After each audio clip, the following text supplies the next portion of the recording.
mereka sering melihat penampakan seperti telur puyuh. Mbak Suketi juga pernah nampak mereka. Mbak Sun juga. Dan katanya ada juga nih weh, perempuan yang berkepala sengklek. Serem gak itu weh? Hai, assalamualaikum weh. Makasih weh udah mampir ke sini. Sesuai judulnya nih weh, aku mau bahas tentang bioskop Atom di kawasan Citerep Bogor. Kenapa aku bahas bioskop ini?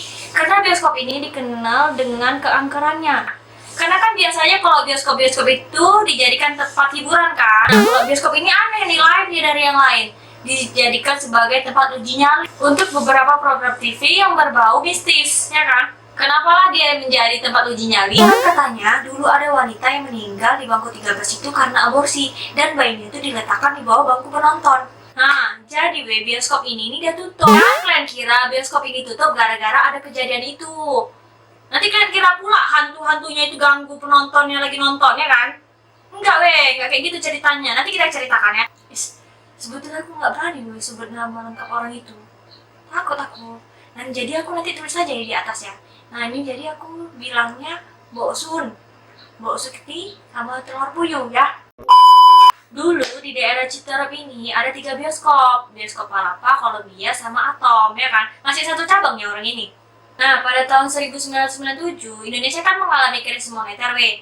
Jadi berdampaklah pada bioskop Palapa dan Columbia. Tutup mereka kan? Setahun kemudian, tepatnya pada tahun 1998, bioskop Atom ini tutup juga. Namanya aja bangunan kosong kan, weh. Apalagi udah 22 tahun terbengkalai. Pasti banyak lah cerita-cerita berbau mistis, ya kan? Ini cerita dari turun-temurun dari kesaksian warga sekitar. Menurut cerita dari warga sekitar bioskop ini, mereka sering melihat penampakan seperti telur puyuh. Mbak Suketi juga pernah nampak mereka. Mbak Sun juga. Dan katanya ada juga nih weh, perempuan yang berkepala sengklek. Serem gak itu weh? Salah satu cerita yang membuat bulu kuduk merinding yaitu mereka mendengar suara teriakan wanita dari dalam bioskop tersebut. Siapa lagi kalau bukan si Mbak Suketi itu yang buat itu, ya kan? Yang jerit-jerit itu apa maksudnya jerit-jerit dia, ya kan? Kan buat takut warga, ya kan weh? Hanya itu weh, ada juga yang pernah lihat kakek-kakek bungku, ya kan? Jalannya di dekat dinding pos sapam itu mengarah ke toilet, abis itu hilang. Hebat kakek itu ya. Ada kekuatan menghilang gitu. Saking angkernya bioskop ini weh, tertariklah Sarah Wijayanto untuk menelusuri tempat tersebut. Jadi Mbak Sarah ini bilang kan bioskop itu ada 2 teater. Dua teaternya ini banyak kali penunggunya weh. Tapi ada yang menarik perhatian dia. Didatangilah sama Mbak Sarah kan perempuan tadi. Perempuan tadi tuh weh megang tangannya Mbak Sarah. Dibilangnya lah, dia minta tolong.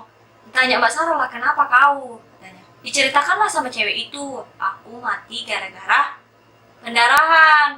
Orang aku aborsi, ya pendarahan lah aku, katanya gitu kan. Udahnya nih kal weh, agak lama orang tuh cakap-cakap weh.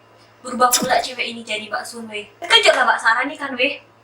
Kok lebih parah dari Mbak Suketi? Kalau Mbak Sun ini bau amis, bau anyir. Kalau aku jadi Mbak Sarah aku bilang, pergi pulang kau mandi dulu kalau ada bau kali.